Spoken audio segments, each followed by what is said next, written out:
Hello, I'm John Chambers, and we're together with one of my great friends, Amir Husain from the CEO of SparkCognition. Amir, it's a pleasure to be together today. Good to be with you, John. We're experimenting. We're looking at first doing this for the JC2 portfolio of 20 companies, sharing best practices, learning from each other.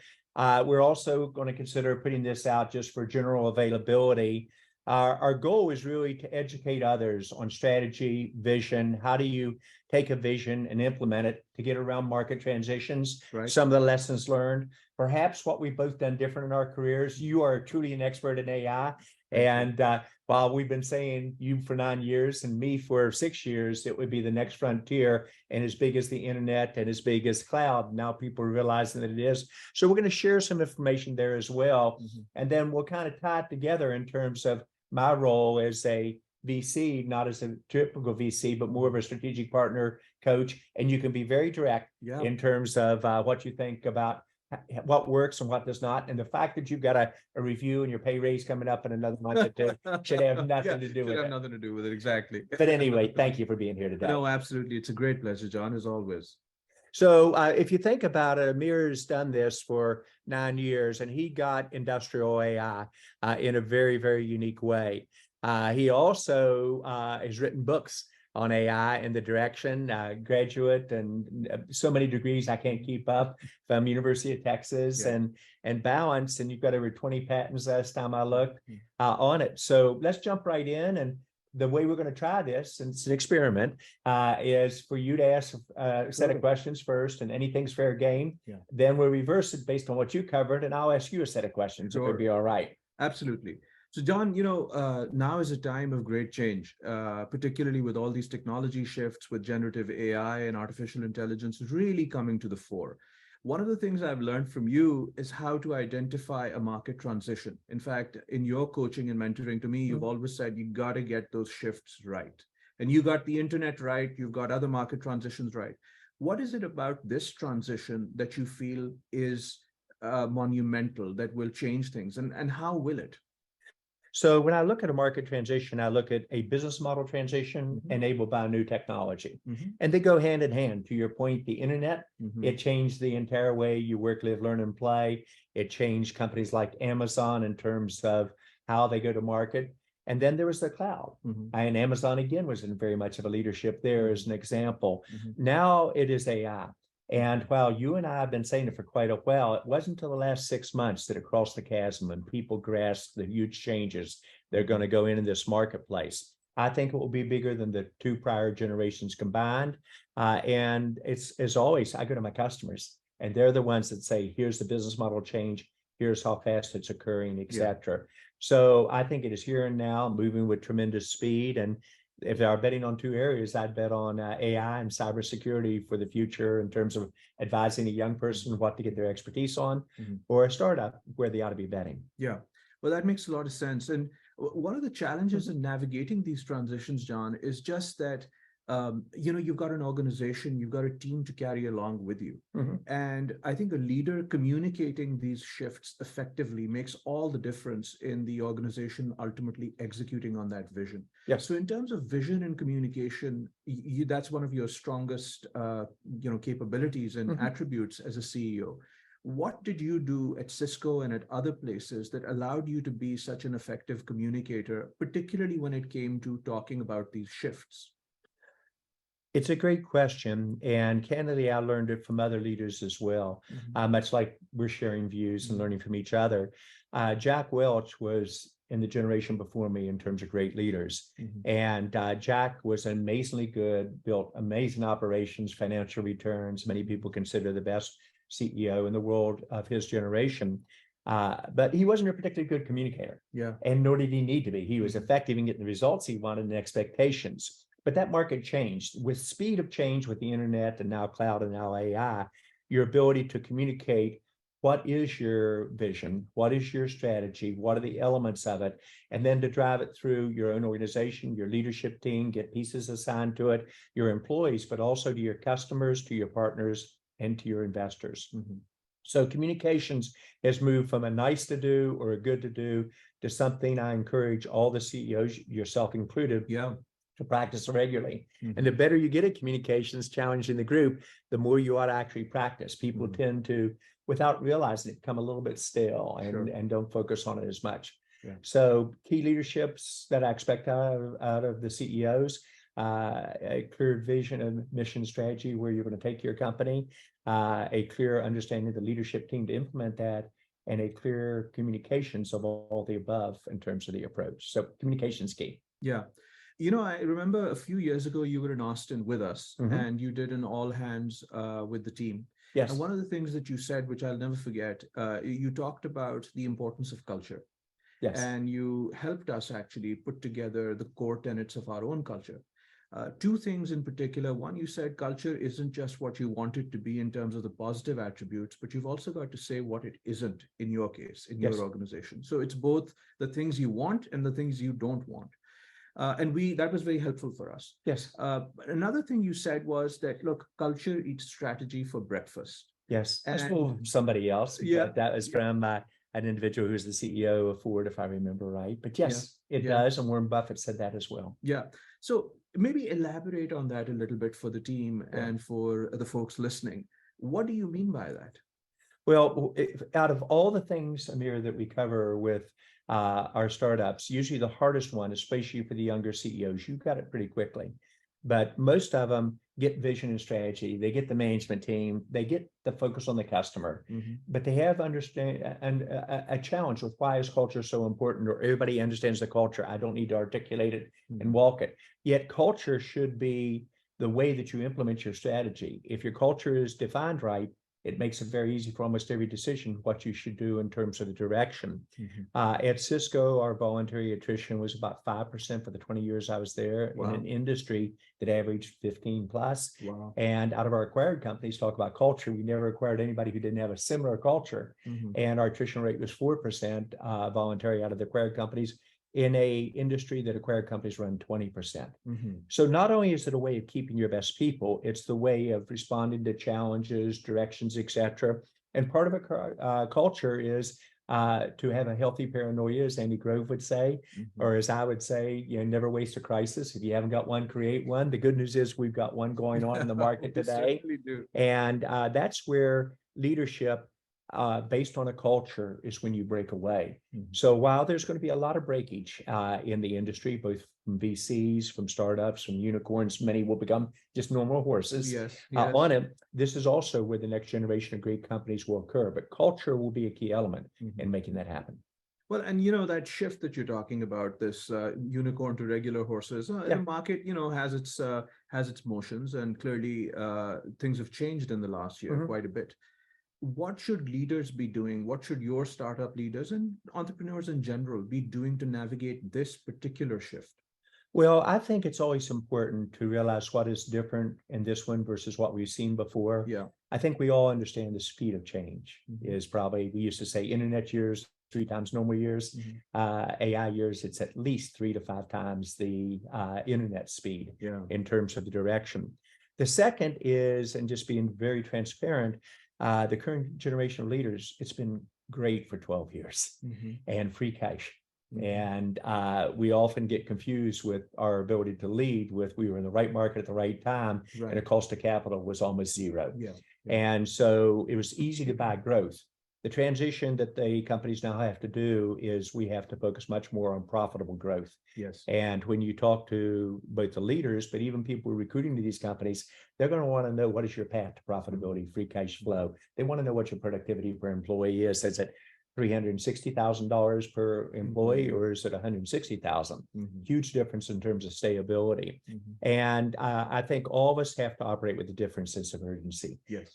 When there's growth like we've had for the last over the decade, we actually don't quite have as much urgency as we did before. You don't want to ever waste a crisis, but we need to operate with a sense of urgency that is almost like controlled panic. That urgency is often missing in many companies. Now, having said that, we've been very fortunate with you and your peers. I know that you don't publicly say what your number is, but let's assume it's growing well over 50%. Yes. And in a market where many of the security companies, even though it's been growth, have slowed dramatically, and I think the majority of them have slowed below 25% growth. Last time I looked, we have ours growing between 50 and 200%. On AI, it is the next frontier, and we see similar growth in the 50 to 100%, very much where you are today with our key AI companies. And almost all of our 20 companies are a combination of either AI and security in terms of its implementation. Yeah. No, that's been a really impressive portfolio and a really impressive group of companies, even for us to learn from and work with. So, again, I think, John, one of the areas that I look at when I see artificial intelligence and generative AI, et cetera, is a big reshaping of how startups and companies will have to go about their business now. So one of the things I want to do is allow me to kind of, if you don't mind, learn from you now. Please. You have an ability to take complex topics and make them easy to understand. Kind of define what we're doing with generative AI, GPT, chat GPT, industrial AI. What categories are, and how would you explain it to the users today who are both startups, but also VCs, et cetera? Sure. So, we've had this great explosion with deep learning over the last 10 or so years. Yes. And deep learning is an area within machine learning. And one particular type of deep learning system tends to be very good at not just recognizing things like a cat or a dog, but also generating text, generating images. And it does so by predicting essentially the next element in a sequence. So, for example, when it comes to creating a sentence, that next element is a word. When it comes to creating a picture, like with Midjourney and DALL-E and all these models, it's about predicting the next pixel. So these systems have gotten really, really good at being trained at large combinations of text and images and so on.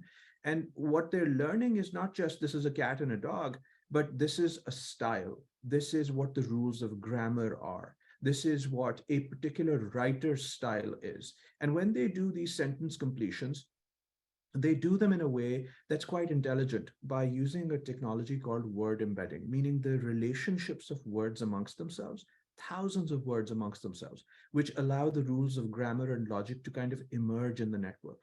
So the amazing thing about generative AI now is twofold. One, as a productivity enhancer for all our knowledge workers, meaning that it can really accelerate your workflows in a big way. The other thing is that it's not just limited to text. ChatGPT, yes, we interact with it in the form of text, but the general capability is one of predicting the next sequence in anything, the next token in any sequence. So it could be the next action, which once that is embodied, it could really mean a lot for robotics, because the next action that a robot needs to take, if it's a logical, proper action, that means the robot will become more capable. Yes. We're seeing this with images. So this is going to be not just one application or one class of applications. This is truly a kind of a platform, lower level technology that will make its way into everything. So I feel generative AI is, first of all, it's remarkable how well it works. And second of all, it's remarkable how relevant it is to almost any area where human intelligence is at a premium. So within that, how is industrial AI different? Because in my simple terms, I think about AI to execute, you got to have compute. Yes. You've got to have data. Yes. And you got to have the logarithms to do the learning off the data. In a world where you're drawing everything off the quote, the internet, yes, you can have a big blender that mashes all this together and responds with a paper for your school or a recipe that you want to do. But in industry, companies are not going to share their data. Correct. They're going to want to be able to do this training off of that. How do you approach it with the large industrials, whether it's a major oil company or a major defense industry company, or the defense industry itself for our country? Yeah. So there's a couple of things here. First of all, the underlying algorithms and the technology for, let's say, a GPT class system is going to be the same. The question is, what do you train it on? What data do you bring into it? Yes.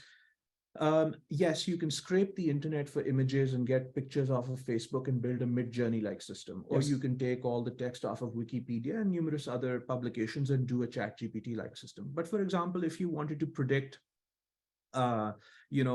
seismic imaging, or if you wanted to predict things that are related to industrial equipment failure, those data sets are not just scrapable off the internet, and they're generally coming off of multi-million dollar, multi-billion dollar assets that some companies own. And so you can't just tap into that data and get that data. Nor will they share it. Nor will they share it. And in fact, there's a big backlash towards cloud applications of technologies like these. Because what's happening now is these large companies don't want to take their data and put them into a cloud that somebody else owns and controls, because that data is everything for them. So what we've been able to do, John, is we've been able to bring the sophistication of a lot of these AI platforms and technologies, but take them to our customer, give them the comfort that their data is their own. The models built off of their data will stay their own. And secondly, on our end, we are building foundational models for industrials. We are spending the time and the money and obviously our resources in putting together across the verticals that we serve foundation models that add value to our customer right off the gate. One big example of this is an industrial vision model, which is available to our customers right now, where you can plug in with your cameras, your CCTV, your warehouse, your manufacturing, etc. And we immediately start to deliver value on use cases without the customer having to give us any data at all. So you honor the customer's data and the customer's trust. Don't try and make money off of what's theirs, but invest on your own to build foundational models that can then add value to all your customers, and focus on the best algorithms that can be deployed locally so that the customer knows exactly where all the computation and all the data is. These three things, I think, are basics. There's a lot on top of this, but these are the basics, and we believe in them because we believe in building trust with our customers over 10, 20, 50, 100 years. That's the kind of company we want to be.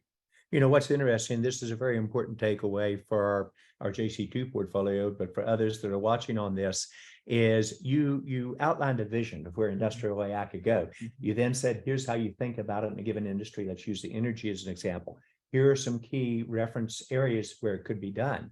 But what you also said, you've got to be able to land and expand. You've got to be able to hit early results, whether it's by the cameras or early ways of addressing terrain where the oil might be resident within that. And so that's a key takeaway as well. When you begin to think about the value you bring to enterprise companies, you've got to say, how do you do this a step at a time? Because most people won't be able to take the full jump, nor is the data in a format that they can take the full jump on it. I'm going to switch directions now. One of the things that you've done better than any of my other startups is you built an amazing cadre of a very powerful board members that are well known in the industry, but also advisors. And I think what many people don't realize, it isn't about getting names where you check the box and say, look how good they are. It's how you leverage their skill sets. How do you learn from them? How do you also remind them they're board members, they're not part of the management team, to tell you what to do? But could you just share the people that you put into those two categories, and then teach all of us about how you use them effectively in terms of helping you lead SparkCognition for the future? Sure, John, we've been very, very blessed. I mean, obviously, you are a tremendous advisor and a partner, and have been now for 6-7 years for me. But we also have as chairman of our board, Lord John Brown, who used to be the chairman and CEO of BP. He now runs an alternate energy fund, a multi-billion-dollar fund. He's also on the Royal Science Advisory Board for the King in the UK. Then John Thornton, who used to be president of Goldman Sachs. Exactly. Really good guy. You know him, yeah, very absolutely. Well. And of course, he also is currently chairman of the world's largest mining company, Barrick Gold. He's been a professor. He's been, chairman emeritus at Brookings. Lots of amazing things that he's done in his life. Currently co-chair of the Asia Society. So he is very close, a mentor, a friend, a real partner, and somebody that's made a real difference. Then on the venture side, we've also got Sumant Mandal from March Capital. Sumant has been a tremendous partner, and he's really good. He's very good.